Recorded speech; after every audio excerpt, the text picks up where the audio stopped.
Good morning students. तो देखिए आज की अपनी जो ये क्लास है उसके अंदर अपन देखेंगे जॉब लेटर। जॉब लेटर अपने पहले वाला जो वीडियो था उसके अंदर भी अपन देख चुके हैं, लेकिन अभी अपन को एक क्वेश्चन इसका अपन सॉल्व करेंगे और उसके साथ में रेज्यूमे किस तरीके से लिखते हैं वो भी देखेंगे। तो देखिए क्वेश्चन क्या है। Suppose that you are Deepak, write a letter to the manager of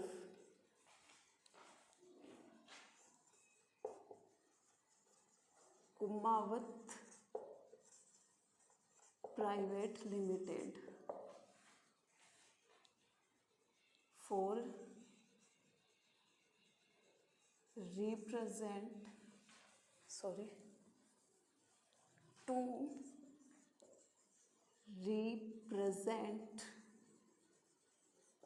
yourself for the vacancy of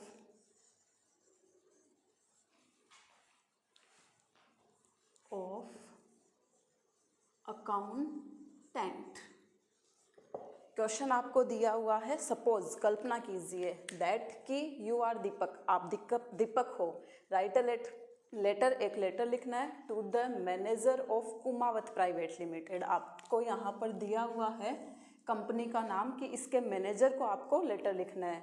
to represent your self, अपने आप को व्यक्त करने के लिए, for the vacancy of accountant, कि उन्होंने अकाउंटेंट की एक वैकेंसी निकाली है, यानी कि अकाउंट से रिलेटेड काम करने वाला जो व्यक्ति होता है वो अकाउंटेंट होता है। तो उसकी वैकेंसी उन्होंने निकाली है और आपको इस वैकेंसी के लिए एक लेटर लिखना है। तो देखिए इसका किस तरीके से आंसर लिखेंगे अपन। सबसे पहले हम लिखेंगे सेंडर का एड्रेस। आपको यहाँ पे दिया हुआ है सेंडर दीपक है, लेकिन इससे रिलेटेड कोई भी एड्रेस आपको दिया हुआ नहीं है, तो अपने अकॉर्डिंग आप कोई भी एड्रेस लिख दीजिए। जैसे अपन यहाँ पे लिख देते हैं ward number 4 Nehru road Salasar. ये हो गया सेंडर का एड्रेस। इसके बाद में आपको लिखनी है डेट। तो डेट हो जाएगी आज की 20 मई 2020। डेट के बाद में आपको लिखना है रिसीवर का एड्रेस। रिसीवर का एड्रेस आपको दिया हुआ है, किसको लिखना है, मैनेजर को लिखना है, और वो मैनेजर कहाँ का है, कुमावत प्राइवेट लिमिटेड का।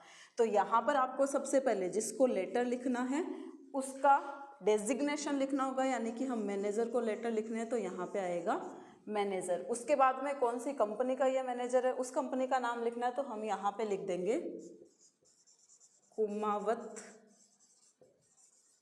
प्राइवेट लिमिटेड, और नीचे लिख देंगे ये कहाँ पर स्थित है कंपनी। तो यहाँ अपन जैसे मान लीजिए लिख देते हैं जयपुर। 3 चीज़ें हो गई। उसके बाद में हमें लिखना है सब्जेक्ट। तो देखिए सब्जेक्ट क्या हो जाएगा, application for the post of. अब यहाँ पे आपको पोस्ट लिखनी है, कौन सी पोस्ट के लिए आप ये लेटर लिख रहे हो, तो आपको यहाँ दिया हुआ है अकाउंटेंट के लिए लिखना है, तो यहाँ पे अपन लिख देंगे accountant, for the post of accountant. अब सब्जेक्ट हो गया। इसके बाद में हमें लिखना है सैल्यूटेशन। तो यहाँ पे हम लिखेंगे डियर सर, और इसके बाद में जो है हमें इस लेटर की बॉडी को लिखना है। तो यहाँ से देखिए अपन बॉडी लिखते हैं,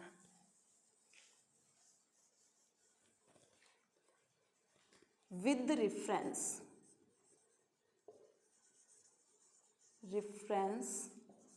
टू द एडवर्टाइजमेंट इन, और यहाँ पे हमें लिखना है न्यूज़पेपर का नाम, तो अपन यहाँ लिख देते हैं the times of India, the times of India. और देखिए ये चीज़ आपको ध्यान रखनी है, जब आप इस लेटर की बॉडी को लिख रहे हो तो 3 चीज़ इन्वर्टेड कोमा में लिखनी है आपको। पहला तो उस न्यूज़पेपर का नाम जिसमें आपने इस एडवर्टाइजमेंट को देखा है, दूसरा डेट जिस डेट को आपने इसको देखा था, और तीसरा जिस पोस्ट के लिए ये एडवर्टाइजमेंट या विज्ञापन दिया गया था। इन तीनों चीज़ों को आपको इन्वर्टेड कोमा का यूज़ करके लिखना है। तो आगे देखिए, the times of India dated 10 मई 2020, इसको भी अपन ने इन्वर्टेड कोमा में लिख दिया। फिर आगे लिखेंगे for the post of accountant, और इसको भी हमें लिखना है इन्वर्टेड कोमा में। तो देखिए यहाँ तक का मतलब क्या हुआ, विद रेफरेंस। रेफरेंस यानी होता है संदर्भ, संबंध की संबंध में, टू द एडवर्टाइजमेंट, जो विज्ञापन दिया गया है उसके संबंध में इस लेटर को लिखा जा रहा है। In the times of India, ये न्यूज़पेपर का नाम है कि इस न्यूज़पेपर में ये विज्ञापन दिया गया था, इतनी डेट को दिया गया था और इस पोस्ट के लिए दिया गया था। फिर आगे देखिए क्या लिखना है, I want to present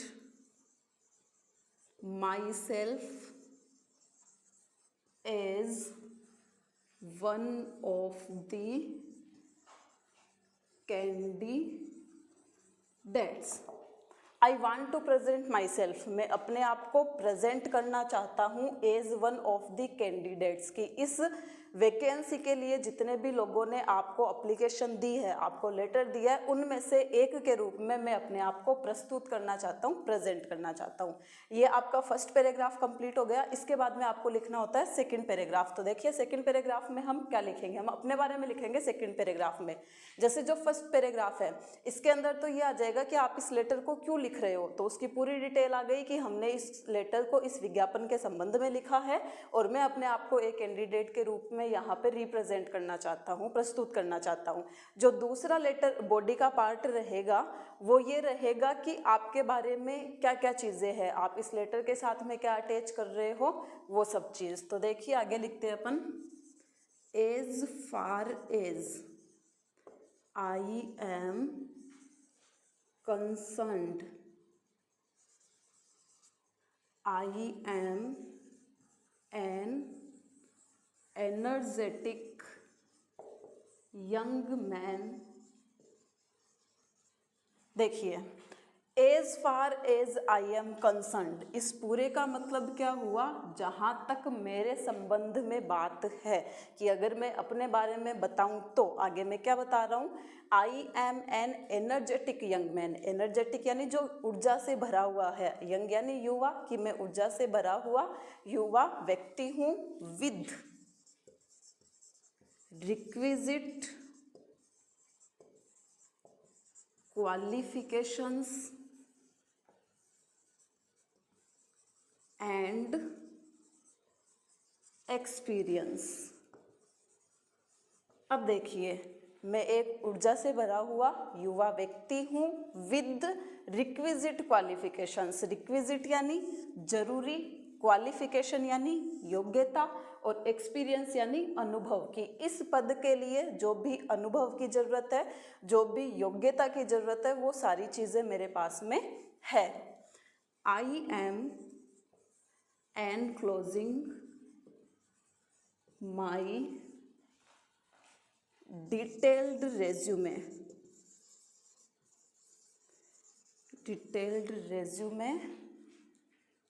for your perusal so that you can make an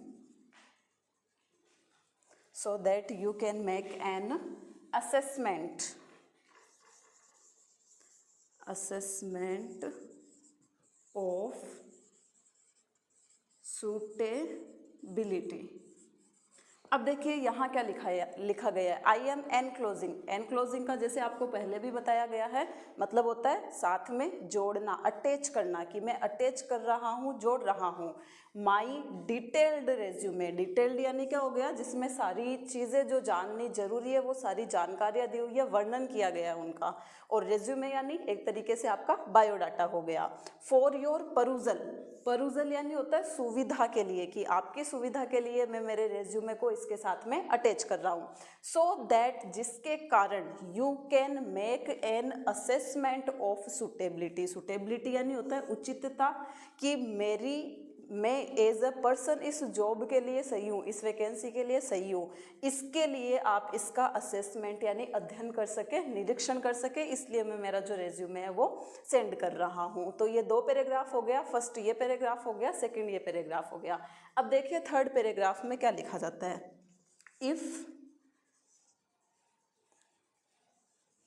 if my resume is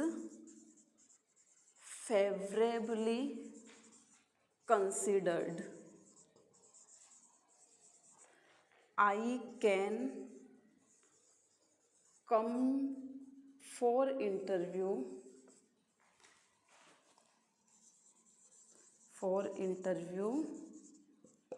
at any time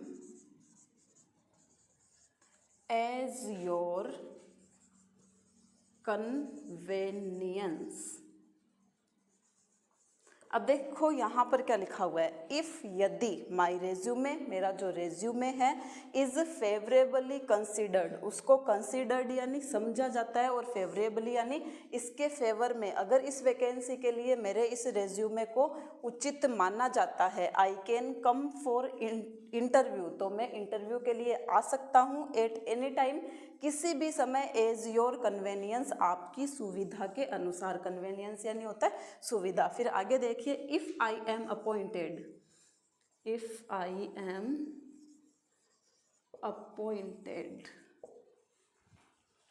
I will not leave any stone unturned. अब देखिए यहाँ क्या लिखा हुआ है, इफ़ आई एम अपॉइंटेड, अगर मुझे इस जॉब के लिए अपॉइंट कर लिया जाता है, अगर मुझे इस जॉब के लिए स्वीकृत कर लिया जाता है, I will not leave any stone unturned. इसका मतलब क्या होता है, ये एक फ्रेज है इंग्लिश का, एक कहावत है, जिसका मतलब ये है कि मैं मेरे पूरे प्रयास करूँगा कि अगर मुझे इस जॉब पे रखा जाता है तो मैं कोई भी स्टोन यानी पत्थर, अनटर्न्ड यानी बिना बदले हुए, बिना उल्टे हुए नहीं छोड़ूंगा, मेरे जितने भी प्रयास है वो मेरे पूरे करूंगा। तो यहाँ तक ये 3 बॉडी में आपका ये लेटर कंप्लीट होता है। इसके बाद में आगे जो आपको लिखना होता है वो है योर फेथफुली या फिर योर सिंसियरली। तो इसी राइट साइड में सिद्ध में देखते हुए आपको लिखना होता है नीचे की तरफ योर फेथफुली। अब जैसे कि मैंने आपको पहले बताया था, अगर आप ये लेटर किसी नॉन पर्सन को लिख रहे हो जो आपके लिए जानकार है, तब तो आपको यूज़ करना है योर फेथफुली का, और अगर अननोन के लिए ये लेटर लिख रहे हो तब आपको यहाँ पे यूज़ करना है योर सिंसियरली का। तो अब देखिए यहाँ पर आपको ये नहीं दिया हुआ है कहीं पर भी कि मिस्टर कुमार को, मिस्टर शर्मा को आपको ये लेटर लिखना है, इसलिए ये पर्सन जो है वो हमारे लिए अननोन है, इसलिए हम यहाँ पर यूज़ करेंगे सिंसियरली का।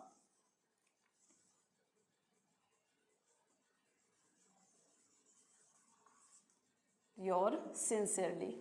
फिर नेक्स्ट जो चीज़ है वो यहाँ पे है नाम। तो एक लाइन छोड़ के पहले हम यहाँ पे लिख देते हैं नाम, जो कि आपको दिया हुआ है दीपक, और इसके बाद में यहाँ पे आपको करने होते हैं सिग्नेचर, यानी कि आपको योर सिंसियरली लिखना है, उसके बाद में सिग्नेचर करना है, और उसके बाद में आपका नाम लिखना है जो इस लेटर को लिख रहा है। अब जो इसके अंदर एक इम्पोर्टेंट चीज़ आती है वो आती है रेज्यूमे की, कि अपन किस तरीके से इस लेटर का रेज्यूमे लिखेंगे। तो देखिए रेज्यूमे को इसके साथ अटैच करने से पहले अपन ने बॉडी ऑफ लेटर में भी एक वर्ड लिखा था, एनक्लोजर नाम की हेडिंग आपको यहाँ पर लगानी होती है, यानी कि हम जो दूसरा डॉक्यूमेंट इसके साथ अटैच कर रहे हैं वो क्या है। तो एनक्लोजर हेडिंग लगाने के बाद में आपको यहाँ पे लिखना होता है रेज्यूमे, और ये चीज़ हमेशा ध्यान रखनी है जब भी आप एग्ज़ाम में इस लेटर को कर रहे हो। तो ये नहीं कि आपने एक पेज में लेटर को लिख दिया फिर एक पेज छोड़ के आप रेज्यूमे कर रहे हो। हमेशा जॉब लेटर के जस्ट बाद में आपको रेज्यूमे लिखना है। तो देखिए इसके अंदर जो सबसे पहली इन्फॉर्मेशन आपको देनी होगी वो इन्फॉर्मेशन होगी नेम की। जो इस लेटर को लिख रहा है उसका नाम लिखना है। तो आपको यहाँ पे दिया हुआ है नाम दीपक विद सरनेम की, पूरा नाम आपको लिखना है। तो अगर क्वेश्चन में पूरा नाम नहीं दिया हुआ है तो ठीक है, अगर दिया हुआ है तो आपको इस क्वेश्चन के अकॉर्डिंग इसमें पूरा नाम लिखना है। उसके बाद में जो नेक्स्ट चीज़ आती है वो आती है फादर्स नेम की। फादर्स नेम क्या है? तो जैसे अपन ने यहाँ पे लिख दिया मिस्टर राजेश कुमार। अब देखो ये चीज़ भी ध्यान रखने के लिए है कि आपको रेज्यूमे जो वर्ड लिखना है वो आपके आंसर शीट के पेज में एकदम मिडल में लिखना है। और यहाँ पे ये जो हेडिंग्स आप लगा रहे हो वो भी एक सिद्ध में एक लाइन में आनी चाहिए, और ये सारी चीज़ें जो आप लिख रहे हो वो भी एक लाइन में आनी चाहिए। दो चीज़ लिखने के बाद में अब आपको लिखना है एड्रेस, और यहाँ पर अपन वो ही एड्रेस लिखेंगे जो कि अपन ने पहले सेंडर के एड्रेस में लिखा था। Ward number 4, Nehru road, Salasar. Address के बाद में जो फोर्थ चीज़ आती है वो आती है कॉन्टैक्ट नंबर। आपको यहाँ पे कॉन्टैक्ट नंबर लिखने हैं तो अपन यहाँ लिख देंगे कॉन्टैक्ट नंबर, और वो किस तरीके से लिखने हैं 9876। उसके बाद में आपको क्रॉस लगा देना है। यानी कि जब भी आप कभी मोबाइल नंबर लिखते हो किसी एग्ज़ाम में तो आपकी शुरू की जो 4 डिजिट है उन्हीं को आपको अंकों में लिखना है, बाकी की डिजिट में आपको क्रॉस बना देना है। और ये ध्यान रखना है कि जैसे 4 डिजिट आपकी अंकों की हो गई तो उसके बाद में 6 आपको क्रॉस बनाने हैं, क्योंकि जो मोबाइल नंबर होते हैं वो 10 अंकों के होते हैं। उसके बाद में नेक्स्ट जो है वो अपन यहाँ पे लिखेंगे हॉबीज़, कि जो दीपक है इसकी क्या क्या हॉबीज़ है। तो आप अपने अकॉर्डिंग कुछ भी हॉबी लिख सकते हैं, जैसे सिंगिंग मान लो, डांसिंग हो गया, एंड पेंटिंग। इस तरीके से आप 4-5 जितने भी हॉबीज़ लिख सकते हो। उसके बाद में इन 5 के करने के बाद में आता है हमारा लैंग्वेज नोन। लैंग्वेज नोन, अब देखिए लैंग्वेज यानी भाषा, नोन यानी जो हम जानते हैं कि कौन कौन सी भाषा हम जानते हैं। तो यहाँ पर देखो आपको एक चीज़ का ध्यान रखना है कि हमेशा इंग्लिश और हिंदी ये तो आपकी इस लिस्ट में होनी ही चाहिए, इंग्लिश और हिंदी। उसके बाद में आप कोई भी 1-2 और लैंग्वेज का नाम लिख सकते हैं अपने अकॉर्डिंग। तो जैसे अपन ने यहाँ पे लिख दिया इंग्लिश, हिंदी, गुजराती एंड तमिल। इस तरीके से आपने यहाँ पे 4 लैंग्वेज के नाम लिख दिए। अब जो मोस्ट इम्पोर्टेंट चीज़ है वो आपकी आती है एजुकेशन क्वालिफिकेशन, कि आपकी शिक्षा से संबंधित क्या योग्यता है, इस पोस्ट के लिए क्या योग्यता होनी जरूरी है, उसके अकॉर्डिंग आपको वो क्वालिफिकेशन लिखनी होती है। तो यहाँ पे अपन हेडिंग डालेंगे एजुकेशन क्वालिफिकेशन। और यहाँ पे जैसे अब देखिए आपको हमेशा हायर जो क्वालिफिकेशन है वहाँ से आपको शुरू करना है। जैसे आपके पास जो हाईएस्ट डिग्री है वो आपको लिखनी है। जैसे मान लीजिए कि एक अकाउंटेंट है तो उसके लिए अकाउंट सब्जेक्ट यानी कि कॉमर्स सब्जेक्ट होना ज़रूरी होता है। तो मान लीजिए कि उसने एमकॉम किया हुआ है, मतलब मास्टर ऑफ कॉमर्स है वो, ये एक हाईएस्ट डिग्री हो गई। तो यहाँ पे जैसे लिख देते हैं पोस्ट ग्रेजुएशन, इसको अपन क्या बोलेंगे post graduation. Post graduated from Delhi university with 65%। यहाँ पे आपने लिखा है पोस्ट ग्रेजुएटेड हूँ फ्रॉम दिल्ली यूनिवर्सिटी से विद 65%, और मैंने जब अपनी मार्कशीट प्राप्त की थी तो मुझे 65% मिले थे। अब इसके बाद में इससे लो जो डिग्री है वो क्या हो सकती है, ग्रेजुएशन हो सकती है। तो यहाँ पे आप लिख दो ग्रेजुएटेड फ्रॉम राजस्थान यूनिवर्सिटी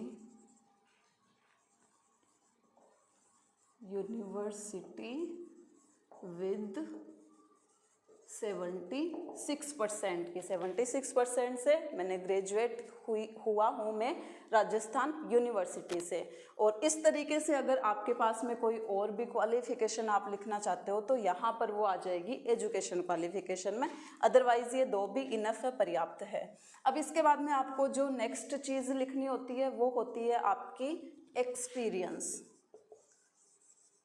कि इस काम के रूप में आपका क्या एक्सपीरियंस है, क्या कहीं और आपने काम किया है।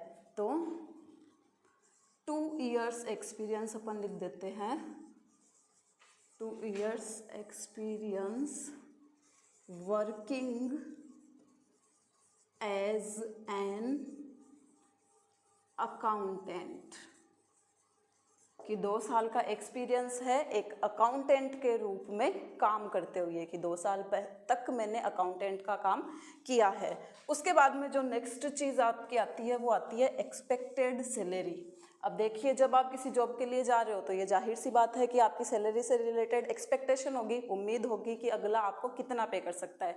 तो यहाँ पर रेज्यूमे में ये जो टॉपिक है एक्सपेक्टेड सैलरी, ये लिखना जरूरी होता है। इसका मतलब क्या है कि आप कितनी सैलरी की आशा करते हो। तो यहाँ पे जैसे अपन लिखते हैं एक्सपेक्टेड सैलरी, जो कि 2 तरीके से आप लिख सकते हो। एक तो लिख सकते हो नेगोशिएबल। इस नेगोशिएबल का मतलब क्या होता है कि जैसे आपको इस लेटर को पढ़ के सेलेक्ट किया गया कि आप इंटरव्यू के लिए आ जाओ, जब आप इंटरव्यू के लिए गए तब आपका सिलेक्शन हो गया कि आप एज ए एम्प्लॉय हमारी कंपनी में काम कर सकते हो। तो उसके बाद में जो सैलरी की बात है वो वहाँ पर हो जाएगी कि आप एक दूसरे से बातचीत करके डिसाइड कर लोगे। एक ऑप्शन तो ये होता है। दूसरा ऑप्शन ये है कि आपको आप सैलरी की लिमिट बता दो कि जैसे अबोव 20,000 हमें सैलरी चाहिए, अबोव यानी ज़्यादा, कि 20,000 से ज़्यादा की सैलरी चाहिए, या फिर यहाँ पे लिख दो 25 से अबोव सैलरी चाहिए। इस तरीके से ये 2 तरीके हैं कि भाई 20,000 से नीचे कोई पेमेंट नहीं लिया जाएगा, अगर इससे ऊपर या इतने दे रहे हो तो वो हमारे लिए सही है। तो इस 2 तरीके से आप एक्सपेक्टेड सैलरी लिख सकते हो। उसके बाद में जो नेक्स्ट टॉपिक आता है वो आपका आ जाएगा रिफरेंस का। रिफरेंस यानी क्या हो गया, संदर्भ हो गया, कि आप बोल रहे हो आपने 2 साल के लिए अकाउंटेंट का काम किया है, आप इतनी सैलरी चाहते हो, आपके पास में ये क्वालिफिकेशंस है। तो ऐसा कौन सा व्यक्ति है जो इस सब के लिए जिम्मेदार है, वो ये बोल रहा है कि भाई हाँ, इसने जो भी इसके अंदर लिखा है वो सही लिखा है। तो यहाँ पर आपको क्या करना होता है, 2 आदमियों के नाम देने ही होते हैं। 2 आदमियों के नाम आपको देने ही है, ज़्यादा देने चाहो तो वो आपकी मर्जी है। तो जैसे पहले आप यहाँ पे लिखोगे नाम। अब इसमें आपको 2 चीज़ें लिखनी होती है, एक तो लिखनी होती है नेम, और जो दूसरी चीज़ होती है वो होता है डेजिग्नेशन, यानी कि पद। आप जिस व्यक्ति का रेफरेंस दे रहे हो उस व्यक्ति का नाम और उसका पद, ये दोनों चीज़ें आपको लिखनी जरूरी होती है दोनों टॉपिक में। यहाँ पर भी आपको ये लिखना है, फिर यहाँ पर भी आपको ये दोनों चीज़ें लिखनी है। तो जैसे फर्स्ट में हमने लिख दिया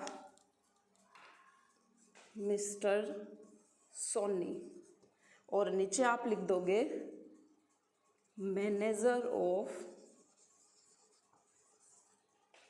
ABC प्राइवेट लिमिटेड। एक नाम लिख दिया आपने कि कोई मिस्टर सोनी है जो कि मैनेजर है ABC प्राइवेट लिमिटेड कंपनी के। और सेकंड जो है वो आप नाम लिख दो, जैसे mister Gupta director owner of XYZ private limited, कि आपने 2 साल में इन 2 कंपनियों के साथ में काम किया है। एक मिस्टर गुप्ता का आप रेफरेंस देना चाहते हो जो कि ओनर है XYZ प्राइवेट लिमिटेड के, और एक आपने दिया है मिस्टर सोनी का। तो इस तरीके से ये आपका जो रेज्यूमे है वो भी कंप्लीट हो जाता है और आपका जो जॉब लेटर है वो भी कंप्लीट हो जाता है।